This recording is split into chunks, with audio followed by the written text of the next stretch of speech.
Antes de Eva, havia Lilith. Uma mulher feita do mesmo barro que Adão, criada ao mesmo tempo, com a mesma essência, com o mesmo sopro de vida. Mas diferente de Eva, Lilith não aceitou ser submissa. Ela não quis se deitar aos pés de Adão, não quis aceitar ordens, quis igualdade, quis respeito, quis voz, e por isso foi apagada. Lilith não aparece na Bíblia como conhecemos. A maioria das pessoas nunca ouviu seu nome num culto, numa missa ou numa leitura devocional. Mas ela existe, ou melhor, ela resiste. Sua história aparece em antigos textos judaicos, como o alfabeto de Ben Sira, do século 8 ou 9, e também em tradições da Cabala. Nesses relatos, Lilith é a primeira mulher de Adão. Não Eva, Lilith. Ela não foi criada da costela, mas do barro, exatamente como Adão. E por isso via-se como igual. Mas quando Adão tentou impor sua autoridade, ela recusou. E por isso via-se como igual. E num ato de liberdade, ela pronunciou o nome inefável de Deus, o nome sagrado, e partiu do Éden por vontade própria. Ela não caiu. Ela não foi expulsa. Ela foi embora. Apenas essa atitude já basta para entender por que Lilith incomodou tanto. Uma mulher que diz não, que se recusa a obedecer, que escolhe sua própria liberdade mesmo que isso custe tudo. Mas claro, isso não poderia ficar assim. Lilith foi demonizada. Literalmente. Nos textos que vieram depois, ela foi retratada como uma figura demoníaca que seduz os homens durante a noite, que ameaça bebês, que ronda os lares com intenções sombrias. Ela, que antes era a primeira mulher da criação, virou o oposto da maternidade e da pureza feminina. Enquanto Eva virou o modelo da esposa obediente, Lilith virou o aviso. Veja o que acontece com a mulher que não obedece. O que isso nos diz? A história de Lilith reflete algo maior. Ela mostra como a sociedade sempre teve medo de mulheres que pensam por si mesmas. Mulheres que não se encaixam. Mulheres que desafiam a hierarquia imposta. Quantas mulheres, ao longo da história, foram silenciadas por fazer exatamente isso? Por dizerem não. Por pedirem igualdade. Por não se conformarem com os papéis definidos. Lilith foi a primeira, mas não foi a única. No século XX, com o crescimento do movimento feminista, Lilith foi redescoberta, reinterpretada, reivindicada. Ela passou a ser símbolo da mulher que não se cala. Símbolo da resistência feminina, da liberdade. Mas aí vem a pergunta que ecoa até hoje. Algumas correntes até a veem como a personificação do sagrado feminino. A força da natureza que não se curva ao controle, a intuição, a criação livre, o mistério. Mas aí vem a pergunta que ecoa até hoje. Será que a história de Lilith foi apagada por exigir igualdade de gênero? Se olharmos para os registros históricos e religiosos, a resposta parece clara. A ausência de Lilith na Bíblia canônica, o tratamento demonizado que ela recebe nos textos posteriores e o contraste entre ela e Eva, tudo aponta para uma tentativa de suprimir um arquétipo feminino poderoso e autônomo. Em vez de ser celebrada como alguém que teve coragem de escolher seu próprio caminho, ela foi transformada em ameaça, em monstro, em alerta. Mas mesmo apagada dos livros oficiais, Lilith continuou presente. Na arte, na poesia, na psicanálise e, principalmente, no imaginário de quem questiona. Hoje, quando falamos sobre empoderamento, igualdade de gênero e o direito da mulher de ser quem ela é, sem precisar se encaixar em moldes criados por outros, estamos, de certa forma, ouvindo o eco da voz de Lilith. Uma voz que atravessou séculos sendo silenciada, mas que continua viva. E aí talvez esteja a maior beleza dessa história.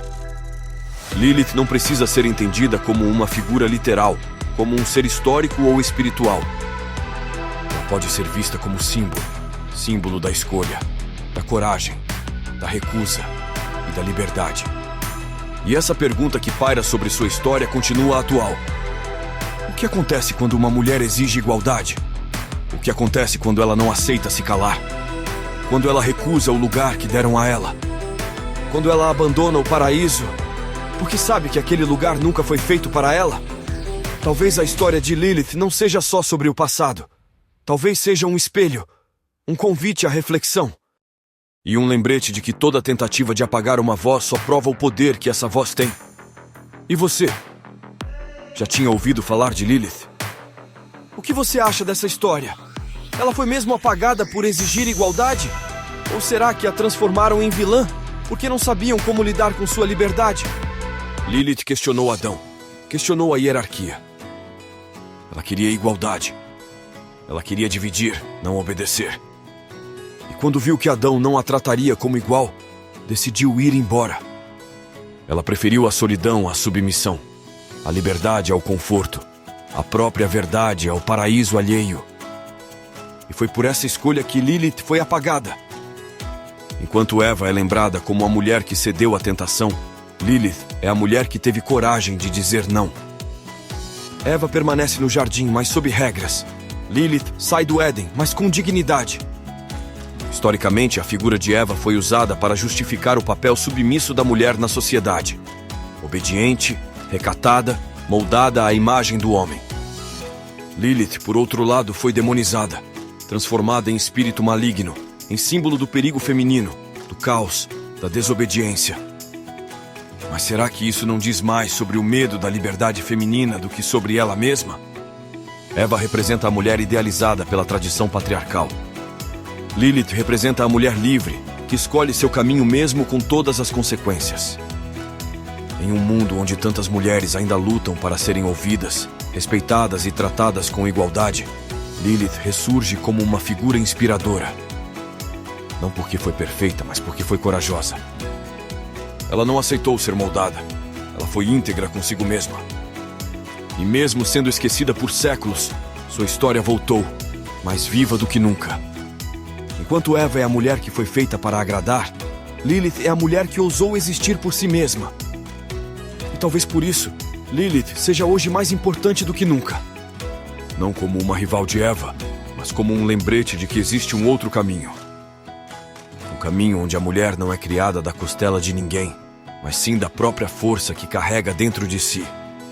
Durante muito tempo, acreditou-se que a mulher cristã deveria ser sempre submissa, silenciosa e sem voz ativa. Mas essa é uma interpretação distorcida e incompleta do que a Bíblia realmente ensina. Ser uma mulher cristã não significa abrir mão da própria identidade, da própria força ou da própria voz. Muito pelo contrário. A Bíblia está cheia de exemplos de mulheres empoderadas que, com coragem e fé, fizeram a diferença em suas gerações. Débora foi juíza e líder de Israel em uma época dominada por homens. Esther arriscou a própria vida para salvar seu povo.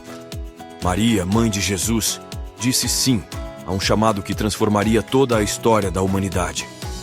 Maria Madalena foi a primeira a testemunhar a ressurreição e anunciar a vitória de Cristo. Essas mulheres não foram fracas ou submissas no sentido passivo. Elas foram ousadas, firmes e cheias do Espírito de Deus. Empoderamento, na essência, é ter consciência do próprio valor, é assumir com responsabilidade os dons e talentos que Deus nos deu, é viver com propósito. Não é rebeldia, não é orgulho, não é querer ser melhor que ninguém. É entender que a mulher também foi criada à imagem e semelhança de Deus. É saber que há um chamado único para cada uma, e que esse chamado pode incluir liderança, ensino, coragem, sabedoria e voz. A mulher cristã empoderada é aquela que conhece a palavra de Deus e vive por ela, que ama, cuida, serve, mas também sonha, constrói, lidera, transforma, que se posiciona com firmeza, mas com amor, que defende a justiça, a verdade e a compaixão, que não se cala diante da opressão, mas luta com oração e atitude por um mundo mais alinhado ao reino de Deus. Não existe contradição entre fé e força. A verdadeira força vem de Deus. E a mulher que se fortalece nele pode enfrentar o mundo de cabeça erguida, sem perder sua doçura, sua humildade ou sua essência cristã. Empoderar-se não é se afastar da Bíblia. É vivê-la com profundidade, sem distorções. É saber que submissão, no contexto bíblico, não é opressão, mas uma escolha mútua de amor, respeito e parceria, assim como Cristo se entregou por amor à Igreja. A mulher cristã de hoje pode ser mãe, esposa, profissional, pastora, missionária, empreendedora, professora, médica, artista. Pode ser tudo aquilo que Deus a capacitou para ser. E pode fazer tudo isso sem deixar de ser fiel à sua fé. Porque uma mulher cheia de Deus é, sim, uma mulher empoderada. E se esse vídeo te tocou de alguma forma, curta, compartilhe e se inscreva no canal.